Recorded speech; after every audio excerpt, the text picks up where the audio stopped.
Good morning everyone. कैसे हैं आप सभी? आई होप आप सभी लोग अच्छे होंगे। मैं निकिता चौधरी स्वागत करती हूँ आप सभी का हमारे एग्जाम जर्नी परिवार में। और आज के सेशन में हम देखने वाले हैं 24 जुलाई के इम्पोर्टेंट करंट अफेयर्स। तो स्टार्ट करते हैं अपनी क्लास को। और हमारा फर्स्ट क्वेश्चन क्या हो जाता है? हमारा फर्स्ट क्वेश्चन है, according to the economic survey what is the real GDP growth rate of India in financial year 23-24।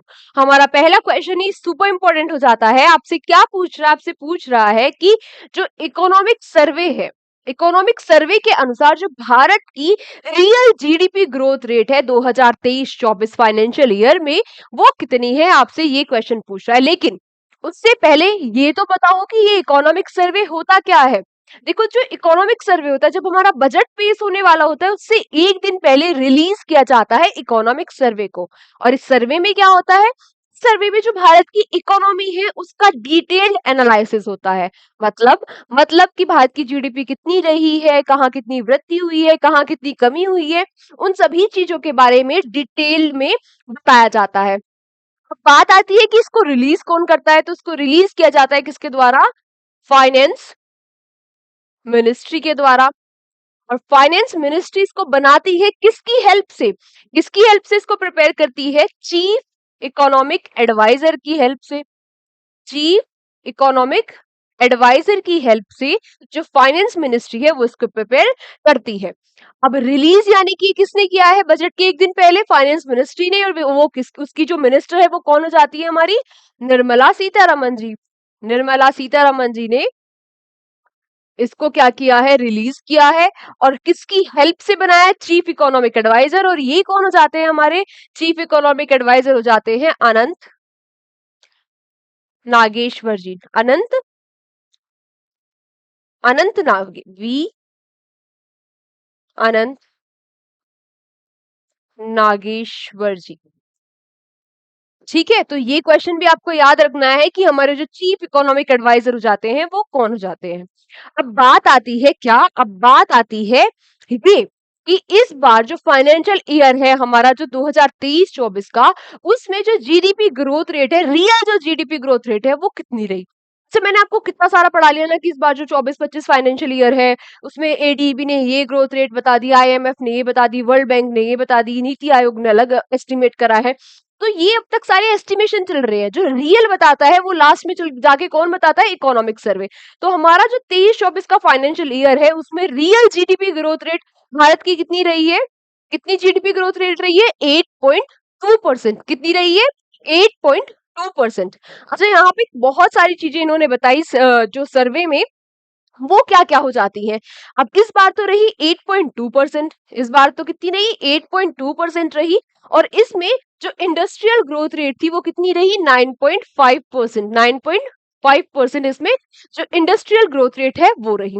अगले वित्तीय वर्ष में यानी कि 2024-25, जो 2024 का जो 2024-25 का वित्तीय वर्ष अभी चल रहा है उसमें जीडीपी ग्रोथ रेट कितनी रहने वाली है? इसका क्या एस्टिमेशन किया इकोनॉमिक सर्वे ने बताया कि ये 6.5 से 7% के बीच में इस साल जो हमारी ग्रोथ रेट है, जीडीपी ग्रोथ रेट है, वो रहने वाली है। इसके साथ साथ और क्या क्या बताया कि जो इन्फ्लेशन है, ये किसके द्वारा बताया गया है? आरबीआई ने बताया कि जो इन्फ्लेशन है 2025 के फाइनेंशियल ईयर में वो 4.5% रहने वाली है।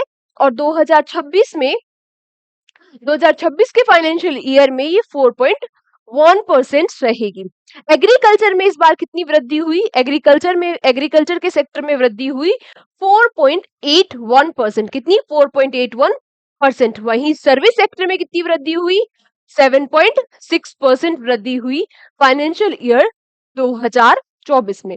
और क्या बताया? और बताया कि जो इन्वेस्टमेंट रही है रिन्यूएबल एनर्जी में, जो रिन्यूएबल एनर्जी के लिए जो जो 2030 तक का टारगेट है, कितना? 30.5 लाख करोड़ रुपए को यूज करने का। किसके लिए?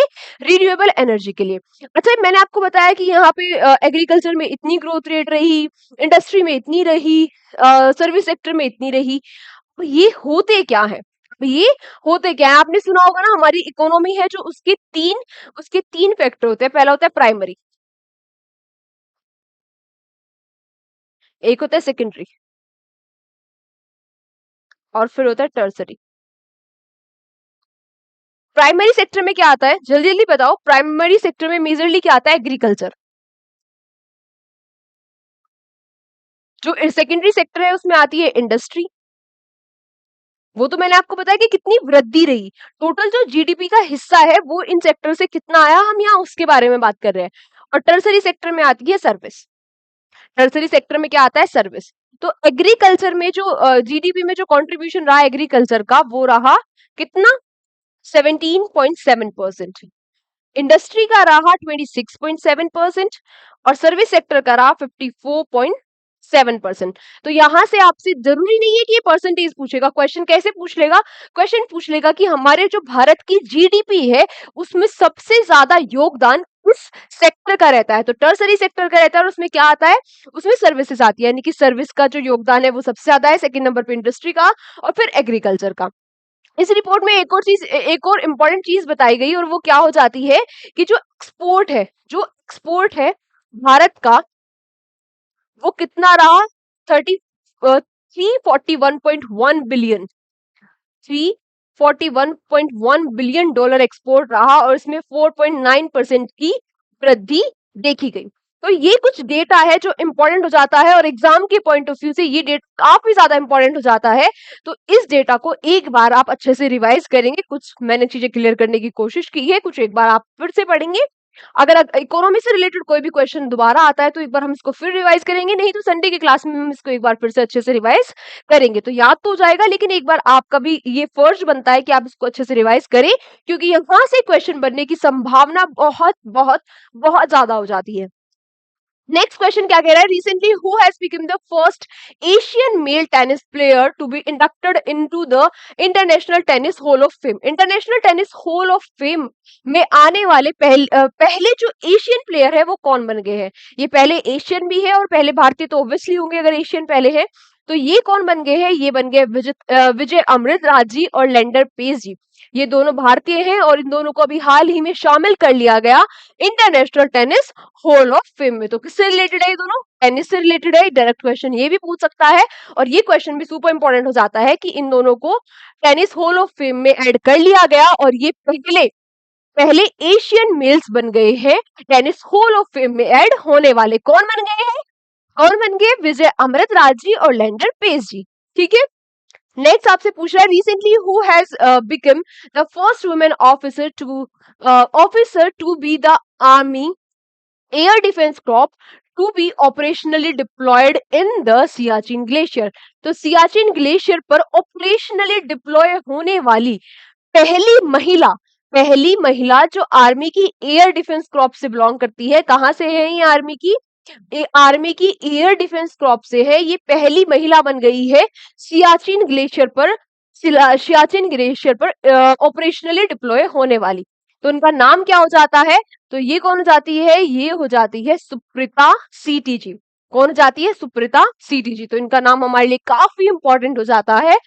सियाचिन ग्लेशियर के बारे में अगर हम बात करें किसके बारे में, सियाचिन ग्लेशियर के बारे में, तो लद्दाख, लद्दाख में इससे जो हमारा सियाचिन ग्लेशियर है ये वर्ल्ड का हाईएस्ट बैटलफील्ड है, ये वर्ल्ड का हाईएस्ट बैटल फील्ड है। और सियाचिन ग्लेशियर से मुझे एक और चीज याद आ रही है, आप लोगों को भी याद आ रही है ना, क्या चीज याद आ रही है, चलो बता दो, कुछ याद आ रहा है आप लोगों को, क्या याद आ रहा है, मुझे तो याद आ रहा है भाई 1984। अब कुछ याद आया, 1984 में क्या हुआ था ना, बिल्कुल सही बात, 1984 में हुआ था ऑपरेशन, वैसे याद वाद आपको कुछ नहीं आया है ना, ऑपरेशन मेघदूत। और ऑपरेशन मेघदूत से ही हमारी जो इंडियन आर्मी, किसका ऑपरेशन था, ये हमारी इंडियन आर्मी का ऑपरेशन था, हमने सियाचिन ग्लेशियर पर हमारी इंडियन आर्मी ने जो वहां पर वो पहुंच गई थी, मतलब ऑपरेशन मेघदूत के तहत। ऑपरेशन मेघदूत कब हुआ था, 1984 में हुआ था और यहाँ पर ऑपरेशनली फर्स्ट वुमेन डिप्लॉय कौन हो गई है, ये हो गई है सुप्रीता सीटीजी। अच्छा, अनामिका जी के बारे में अगर अनामिका जी के बारे में हम बात करें तो ये नाम तो पढ़ा पढ़ा लग रहा है, मुझे सुना सुना लग रहा है, आप लोगों को भी लग रहा होगा, है लग रहा है। अनामिका बी राजीव जी ये बन गई थी फर्स्ट फीमेल। ये भी बन गई थी क्या, फर्स्ट फीमेल। कहाँ की, इंडियन नेवी की फर्स्ट फीमेल ऑफिसर बन गई थी, helicopter pilot. Pilot helicopter pilot first female बन गई थी इंडियन इंडियन नेवी की। ठीक है, अवनी चतुर्वेदी जी क्या है हमारी फर्स्ट फाइटर पायलट, ये तो सबको पता होगा। और सरला ठकुराल जी क्या है, first pilot of India. First pilot कौन हो जाती है, सरला ठकुराल जी। फर्स्ट फाइटर पायलट कौन है, अवनी चतुर्वेदी जी। इंडियन नेवी की फर्स्ट हेलीकॉप्टर पायलट कौन हो जाती है, अनामिका बी राजीव जी। और सुप्रीता सीटी जी ये बन गई है फर्स्ट फीमेल जो ऑपरेशनली डिप्लॉय हुई है कहां पर, सियाचिन ग्लेशियर पर। नेक्स्ट क्वेश्चन आपसे क्या कह रहा है, नेक्स्ट क्वेश्चन कह रहा है recently who has been appointed as the head coach of Indian Indian men football team. Indian men football team के हेड कोच अभी किसको अपॉइंट कर दिया गया है, तो ये कर दिया गया है किसको, ये कर दिया गया है मनोला मार्ग्यूज को। मनोला मार्ग्यूज को अपॉइंट कर दिया गया है इंडियन इंडियन फुटबॉल टीम के हेड कोच। अच्छा, गौतम गंभीर किसके कोच बन गए हैं, गौतम गंभीर किसके हेड कोच बन गए हैं, क्रिकेट टीम के। इंडियन मेल क्रिकेट टीम के कोच कौन बन गए हैं, गौतम गंभीर जी। जो हरिंद्र सिंह जी है ये किसके कोच है, ये फीमेल हॉकी टीम के, हमारे भारत की फीमेल हॉकी टीम के कोच हो जाते हैं हरिंद्र सिंह जी। और वैसाले सेवी जी के बारे में हमने अभी कुछ ही दिन पहले पढ़ा था, ये कहाँ के हैं, ये फिजी से बिलोंग करते हैं, फिजी से बिलोंग करते हैं ये। और ये बन गए थे हेड कोच किसके, रग्बी के, इंडियन रग्बी टीम के हेड कोच बन गए थे, मेल और फीमेल दोनों टीम के ये हेड कोच बन गए थे। ठीक है, अभी अभी किसके कोच बनाए गए हैं, मैन फुटबॉल टीम के कोच बनाए गए हैं, किसको बनाया गया है, मोनोलो मार्ग्यूस को, किसको, मोनोलो मार्ग्यूस को। नेक्स्ट क्वेश्चन आपसे पूछ रहा है recently who has been awarded the Gandhi Mandela award 2020। ये 2024 का नहीं, ये 2020 का अवार्ड है, ये अवार्ड थोड़े पीछे चल रहे हैं, तो 2000 जो 20 का ये अवार्ड है गांधी मंडेला अवार्ड, इसे किसको सम्मानित किया गया, इसे सम्मानित किया गया रिगोबेट्रा मेंचू को। ये जो रिगोबेट्रा मेंचू जी है ये ग्वाटेमाला के हैं, ये ग्वाटेमाला के हैं, और ये ग्वाटेमाला में ह्यूमन राइट एक्टिविस्ट है। ग्वाटेमाला में क्या है, ह्यूमन राइट एक्टिविस्ट है।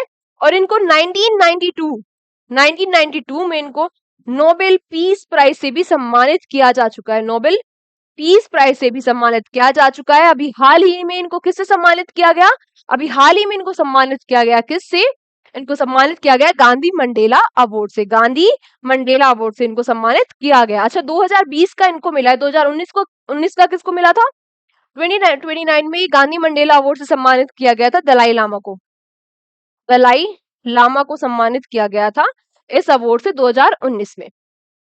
नेक्स्ट आपसे क्या पूछ रहा है, नेक्स्ट पूछ रहा है recently which space organisation has sent hip hop song the rain for the first time to Venus. तो पहला जो आपसे पूछ रहे हैं वो कौन सी स्पेस ऑर्गेनाइजेशन है जिसने पहला हिप हॉप सॉन्ग जिसका नाम क्या हो जाता है, द रेन, नाम क्या हो जाता है इसका, द रेन, इसको भेज दिया है कहां पर, वीनस पर भेज दिया है। तो ऐसे काम कौन करता है, कौन करता है ऐसे कारनामे, ऑफ कोर्स नासा करता है। तो किसने भेजा है, नासा। नासा ने अभी पहले जो हिप हॉप सॉन्ग है उसको वीनस पर भेज दिया है। सॉन्ग का नाम क्या हो जाता है, द रेन। और इसकी सिंगर कौन है, मेसी, मेसी एलोट इसकी क्या हो जाती है, सिंगर। ये इसकी क्या हो जाती है, सिंगर हो जाती है। अगर हम बात करें, कुछ बात करें हम वीनस के बारे में, तो वीनस क्या हो जाता है, एक तो वीनस हॉटेस्ट प्लेनेट है, ये तो सबको पता होगा, हॉटेस्ट प्लेनेट है। वीनस को कहा क्या कहा जाता है, मॉर्निंग काम, मॉर्निंग स्टार, मॉर्निंग स्टार। और इवनिंग स्टार भी किसको कहा जाता है, वीनस को ही कहा जाता है। यानी कि सांझ का तारा और भोर का तारा क्या हो जाता है, दोनों ही वीनस हो जाता है। ट्विन सिस्टर ऑफ अर्थ कौन है, जल्दी बताओ, ट्विन सिस्टर ऑफ अर्थ कौन जाती है, ये भी कौन सा आता है, ये वीनस ही हो जाता है। अब देखो ये morning star, evening star, hottest planet है, और ट्विन सिस्टर ऑफ अर्थ भी है। अभी इस पे क्या भी भेज दिया गया, द रेन, ये एक हिप हॉप सॉन्ग है जिसकी मेसी एलोट क्या हो जाती है, सिंगर हो जाती है। किसने भेज दिया, ये भेज दिया है किसने, नासा ने इसको भेज दिया है। और नासा के बारे में हमने कई दिनों से भी पढ़ा नहीं है इसकी फॉर्मेशन के बारे में। तो नासा पहली बात तो क्या हो जाता है, ये हो जाता है नेशनल मेरे साथ साथ बोलते रहना है। अभी हमने पिछले 2-4 दिन से ही नहीं पढ़ा है, वरना हमने बहुत बार रिवाइज कर चुके हैं हम इसको। तो बोलते रहना है, national aeronautics space administration. Formation इसकी कब होती है? 1958 में। और हेडक्वार्टर कहाँ हो जाते हैं? वॉशिंगटन। वॉशिंगटन डीसी में इसके हो जाते हैं हेड क्वार्टर्स। नेक्स्ट आपसे क्या पूछ रहा है? नेक्स्ट पूछ रहा है when is national flag day observed every year. आपसे पूछ रहा है कि हर साल जो नेशनल हमारा जो राष्ट्रीय ध्वज दिवस है वो कब मनाया जाता है? तो ये मनाया जाता है 22 जुलाई को। मैम ये 22 जुलाई को क्यों मनाया जाता है? अरे 22 जुलाई को क्या हुआ था? 22 जुलाई 1947। 1947 को हमने अपने फ्लैग, हमारे तिरंगे को अडॉप्ट कर लिया था। हमने अपने तिरंगे को अडॉप्ट कर लिया था। आप लोग जरा मुझे ये बता दो, तिरंगे को अडॉप्ट कर लिया था इसीलिए 22 जुलाई को हम क्या सेलिब्रेट करते हैं? National flag day. आप इस बात पे मुझे ये बता दो कि इसका जो डिजाइन था, हमारे जो तिरंगे का डिजाइन है, वो किसने बनाया था? जल्दी बताओ किसने बनाया था? पिंगाली। हाँ, वेंका जी ने, पिंगाली वेंकैया जी ने हमारा जो फ्लैग है उसका डिजाइन तैयार किया था। अब अगर फ्लैग के बारे में भी आपको बताना पड़ रहा है तो आप डूब के मर जाओ, बेसिक चीजें पता है ना। हमारा जो ट्राई कलर है, हमारा जो तिरंगा है, उसमें 3 रंग होते हैं। सबसे ऊपर कौन सा कलर होता है? कौन सा कलर होता है? सेफ्रॉन। उसके बाद कौन सा होता है? व्हाइट, फिर ग्रीन। सेफ्रॉन किसका प्रतीक होता है? सेक्रीफाइस का, व्हाइट पीस का, और ग्रीन होता है हरियाली का। व्हाइट कलर में क्या होता है? अशोक हमारा क्या होता है? अशोक चिन्ह होता है, जिसमें 24 तिल्लियां होती है। वो किसका प्रतीक होती है? 24 घंटों का प्रतीक होती है। अच्छा, यहाँ पे एक बात बता दो, ये क्वेश्चन बहुत बार पूछा जाता है कि जो हमारा फ्लैग है उसकी लेंथ और ब्रेथ का रेशियो कितना होता है? ये क्वेश्चन कई बार ही पूछा जाता है। तो कितना होता है? कितना होता है? 3:2। 3:2 लेंथ और ब्रेथ का रेशियो होता है हमारे फ्लैग के। इतनी चीजें क्लियर है? 22 जुलाई को क्यों सेलिब्रेट करते हैं? क्योंकि 22 जुलाई 1947 को ही हमने अडॉप्ट किया था अपने तिरंगे को। किसने बनाया था? बंगाली वेंकैया जी ने। नेक्स्ट आपसे पूछ रहा है, recently which Indian women cricketer score the highest run in T20 international. तो T20 इंटरनेशनल में हाईएस्ट स्कोर करने वाली बन गई है कौन? तो इन दोनों का कंपटीशन चल रहा है। किन दोनों के बीच में? स्मृति मंडाना जी के और हरमनप्रीत कौर जी के बीच में कंपटीशन चल रहा है। देखते हैं कौन आगे निकलेंगे। फिलहाल तो अभी कौन है? फिलहाल तो अभी कौन है? हरमनप्रीत कौर बन जाती है, जिन्होंने हाईएस्ट रन स्कोर कर लिए हैं T20 इंटरनेशनल में। नेक्स्ट आपसे पूछा है, recently who has won the Hungarian open, Hungarian formula 1 grand prix, not open. तो हंगेरियन फॉर्मूला 1 ग्रैंड प्रिक्स ये क्या होती है? कार रेसिंग होती है। तो हंगेरियन ग्रैंड प्रिक्स को किसने जीत लिया है? किसने जीत लिया है? मैक्स वेस्टरपन कह रहे हो? हाँ हाँ, माना कि सारे ज्यादातर रेसेस को वही जीतते हैं। इसका मतलब ये नहीं है कि आप तुक्का बिल्कुल आंख बंद करके इन्हीं पे लगा दोगे। ये किसने जीत लिया है? ये जीत लिया है ऑस्कर पाइस्ट्री ने। किसने जीत लिया है? ऑस्कर पाइस्ट्री ने। अब आपने मैक्स वेस्टरपन के बारे में बात कर ही दी है, तो देख लेते हैं इन्होंने कौन कौन सी ग्रैंड प्रिक्स जीत रखी हैं। देखो ज्यादातर वैसे यही जीतते हैं। वो मैंने आपको तब बताया था तुक्का लगाने की बात, जब बिल्कुल भी आंसर ना आ रहा हो, है ना, और आपको बिल्कुल रिस्क लेना हो कि ठीक है आप 2 एलिमिनेट कर पा रहे हो, ये दोनों तो नहीं है। अब किस पे आपको तुक्का लगाना है? बिल्कुल ना, बिल्कुल लास्ट मोमेंट पे, बिल्कुल तब तुक्का लगाना है मैक्स वेस्टरपन जी पे, क्योंकि ज्यादातर यही जीतते हैं। पर फिर भी तुक्का लगाना ही क्यों है जब हम बार बार रिवीजन कर सकते हैं? तो मैक्स वेस्टरपन ने कौन कौन सी ग्रैंड प्रिक्स जीती हुई है? देखो, इन्होंने जीती हुई है Bahrain grand prix, Saudi Arabian grand prix, उसके बाद इन्होंने कौन सी जीती हुई है? Japanese grand prix, Chinese grand prix, Canadian grand prix, Canadian grand prix, और स्पेनिश ग्रैंड प्रिक्स। ये इतनी सारी जो ग्रैंड प्रिक्स है, ये किसने जीती हुई है? ये मैक्स वेस्टरपन जी ने जीती हुई है। लेकिन हंगेरियन जो ग्रैंड प्रिक्स है वो किसने जीत ली है? वो जीत ली है ऑस्कर पाइस्ट्री जी ने, इसको जीत लिया है इन्होंने। लास्ट क्वेश्चन आज का आपके लिए क्या हो जाता है? Recently PR Shreyas has announced his retirement. He is related to which game? ये किस गेम से रिलेटेड है? तो ये रिलेटेड हो जाते हैं किससे? हॉकी से। ये हमारे हॉकी में क्या हो जाते हैं? गोलकीपर। इन्होंने बोल दिया है, क्या कह दिया है इन्होंने, कि अब पेरिस ओलंपिक्स जो होने वाले हैं, पेरिस ओलंपिक्स जो होने वाले हैं, इनके बाद ये इंटरनेशनल में नहीं खेलेंगे। इन्होंने अपना रिटायरमेंट अनाउंस कर दिया है। तो पी आर श्रीजेश जी किससे बिलोंग करते हैं? तो ये हॉकी से बिलोंग करते हैं। अब आते हैं हम प्रीवियस डे के रिवीजन पे। फटाफट से एक बार रिवीजन कर लेते हैं। यहाँ तक आपको सारे क्वेश्चन आई होप अच्छे से समझ में आ गए होंगे। अगर कुछ भी आपका डाउट है तो आप कमेंट सेक्शन में पूछ सकते हैं। ठीक है, अब प्रीवियस डे के रिवीजन हम कर लेते हैं। कल के कुछ क्वेश्चन का फटाफट से हम देख लेते हैं क्या क्या थे।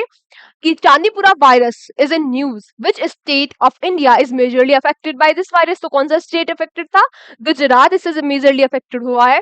Which of the following states is the best performing state under the प्रधानमंत्री स्वनिधि योजना? तो ये सबसे बेस्ट परफॉर्म किसने किया है? मध्य प्रदेश ने बेस्ट परफॉर्म किया है। Recently who has been appointed as a brand ambassador for the Moto GP in India by the Euro Sports India? तो इसको ये मोटो जीपी के लिए ब्रांड एम्बेसडर किसको बना दिया गया है? शिखर धवन जी को बना दिया गया है। आपके लिए आज का क्वेश्चन फॉर यू क्या हो जाता है? क्वेश्चन फॉर यू, आप लोग मुझे आज कमेंट सेक्शन में ये बताओगे, और सभी बच्चों को आंसर करना कंपलसरी है, सभी लोग आंसर करेंगे कि जो पीवी सिंधु जी है ये किसकी ब्रांड एम्बेसडर है? ये आप लोगों को मुझे बताना है। कहां पर बताओगे? कमेंट बॉक्स में इसका आप आंसर मुझे करोगे। नेक्स्ट क्वेश्चन क्या कह रहा है? Which state of India become the first to launch the G gross environment product GEP index for environment protection? तो एनवायरमेंट प्रोटेक्शन के लिए जीईपी इंडेक्स किसने निकाल दिया है? उत्तराखंड ने। नेक्स्ट आपसे क्या पूछ रहा है? Recently, which country has been declared as the host country for the first Olympic e sports game? तो पहले जो ओलंपिक ई स्पोर्ट्स गेम होने वाले हैं ये कहां पर होंगे? सऊदी अरेबिया में होंगे। ये किसने घोषणा कर दी है? आईओसी ने, इंटरनेशनल ओलंपिक कमेटी ने। नेक्स्ट आपसे पूछ रहा है which country become the 53rd country to join the united nation water convention? United nation के वाटर कन्वेंशन को ज्वाइन करने वाली 53rd कंट्री बन गई है आइवरी कोस्ट, और ये 10th अफ्रीकन कंट्री भी हो जाती है। नेक्स्ट आपसे पूछा है recently where the national landslide forecasting centre has launch? तो ये forecast national landslide forecasting centre कहां पर बना दिया गया है? कोलकाता में। नेक्स्ट आपसे पूछा the prisoners of Bhopal book is written by whom? तो ये किसके द्वारा लिखी गई है? टिम वॉकर के द्वारा। और मैं आपसे इन्हीं क्वेश्चन की क्विज पूछती हूँ इंस्टाग्राम पे जो हमारा चैनल है इस पे मैं स्टोरी लगा के क्विज पूछती हूँ। मुझे अफसोस होता है फिर भी इतने सारे बच्चे गलत आंसर करते हैं। मैं ज्यादातर क्वेश्चन वही पिक करने की कोशिश करती हूँ जो मैंने पढ़ाया है। मैं ऐसे ही क्वेश्चन पूछने की कोशिश करती हूँ जो मैं अपने करंट अफेयर सेशन में करा चुकी हूँ, लेकिन फिर भी बच्चे गलत कर रहे हैं। भाई क्या ही होगा तुम लोगों का? तो डेली डेली वहां पर भी एक्टिव रहना है, उससे आपका रिवीजन ही होगा, है ना। नेक्स्ट क्वेश्चन आपसे पूछ रहा है who has been awarded the ambassador of the India art culture award at the 5th Indian film festival in Melbourne? तो ये किसको दिया जाएगा? रामचरण तेजा जी को दिया जाएगा। कब? अगस्त में। लास्ट क्वेश्चन जाता है recently Padma Shri awardee Kamala Pujara passed away, she was related to, ये एग्रीकल्चर से रिलेटेड है, और इन्होंने 100+ जो सीड्स है उनका कंजर्वेशन इन्होंने किया है, इसलिए इनको क्या भी दिया गया था? पद्मश्री से भी सम्मानित किया गया था। तो thank you so much everyone हमारे साथ सेशन में एंड तक बने रहने के लिए। लास्ट में आज आप सभी लोगों के लिए एक लाइन, और ये लाइन किसने कही है? ये कही है नेल्सन मंडेला जी ने। और क्या कहा है इन्होंने? Never lose, I either win और लर्न। क्या बोल दिया? I never lose, I either win और लर्न। मैं कुछ भी खोऊंगा नहीं, या तो अगर मैंने जो भी मेरे एक्सपीरियंस है, जो भी मैं काम कर रहा हूँ, या तो उससे मैं सीखूंगा या तो मैं जीत जाऊंगा उसमें, है ना। इसी इसी बात को एक बहुत अच्छे तरीके से कहा गया है, एक बहुत ही महान व्यक्तित्व ने कहा है कि क्यों डरे जिंदगी में, क्या होगा कुछ ना होगा तो तजुर्बा होगा। तो उसी बात को नेल्सन मंडेला जी कह रहे हैं कि I never lose, either I either win और लर्न। तो इसी बात को इम्प्लीमेंट करना है अपनी जिंदगी में कि डरना नहीं है कि सिलेक्शन होगा नहीं होगा, ये होगा वो होगा, इतनी सारी टेंशन नहीं लेनी है। आप कुछ भी खोओगे नहीं, अगर आप अच्छे से शिद्दत के साथ पढ़ाई कर रहे हो, आप कुछ भी खोने वाले नहीं हो, आप जीत जाओगे। 99.99% चांस है कि अगर आप शिद्दत के साथ मेहनत कर रहे हो, जैसा मैं आपको शेड्यूल बताती हूँ आप वैसा ही फॉलो कर रहे हो, अपने पूरे वीक को अच्छे से फ्रेम कर रहे हो, तो आपके जीतने के 99.99% चांसेस हैं। आप जीतोगे, 100% आप जीतोगे। लेकिन मान लेते 0.1% भी अगर ऐसा हुआ कि आप नहीं कर पाए, अपने टारगेटेड एग्जाम को अचीव नहीं कर पाए, तो आप कुछ खोगे नहीं। आपने बहुत कुछ सीखा है इस जर्नी में। डरना नहीं है, दोनों तरफ विन विन सिचुएशन है दोनों हमारे लिए, है ना? तो आज की क्लास को हम यहीं तक रखते हैं। कल के सेशन में आप सभी लोगों से फिर मुलाकात होगी। Take care, bye bye.